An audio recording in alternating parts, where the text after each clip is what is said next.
Paul Pogba waa mid ka mid ah mawaahibta ugu fiican caalamka waana mid ka mid ah tiirarkii ay ku taagnaayeen xulkii Faransiiska ee ku guuleystay koobkii adduunka sanadkii tagay ee 2018.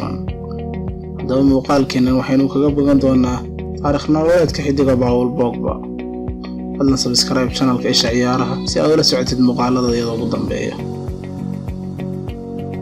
Paul Pogba waxa uu 15 March sanadkii 1993 ku dhashay magaalada Laagi Sarmai taasoo 26 kiiloomitir u jirta caasimadda dalka Faransiiska ee Paris. Paul waxa iska dhalay laba waalid oo reer Guinea ah kuwaas oo kala ah aabihii François Antoine iyo hooyadii Ivo Moribo.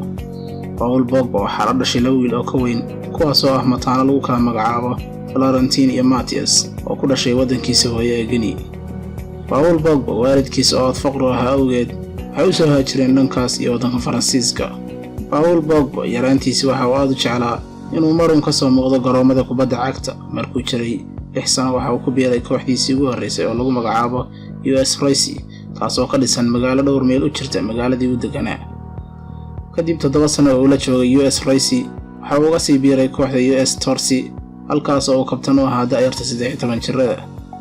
Intaa ka bacdi waxa uu ku biiray kooxda Le Havre halkaas oo uu ku soo jiitay indhaha kooxo waaweyn oo reer Yurub ah. Sanadkii 2009 Pogba waxa uu ku biiray da'yarta kooxda Manchester United halkaas oo uu ku sugnaa ilaa bilowgii 2012.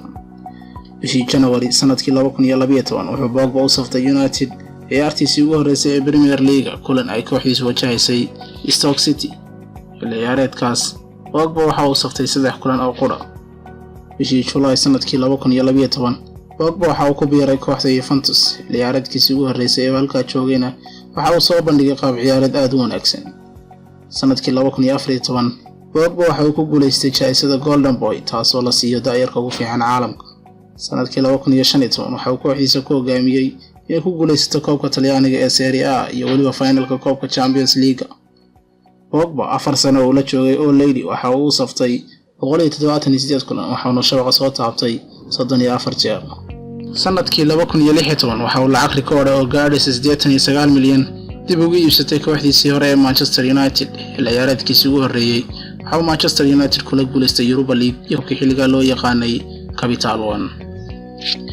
ciyaareedkii 2017-2018 wuxuu Pogba ku hogaamiyay kooxdiisa kaalinta labaad ee Premier League iyo finalka FA Cup. Pogba waxa uu lafdhabar u ahaa xulkii Faransiiska ee ku guuleystay koobka adduunka sanadkii 2018 isagoo shabaqa soo taabtay ciyaartii finalka ee xulkiisu 4-2 kaga badiyay xulka Croatia.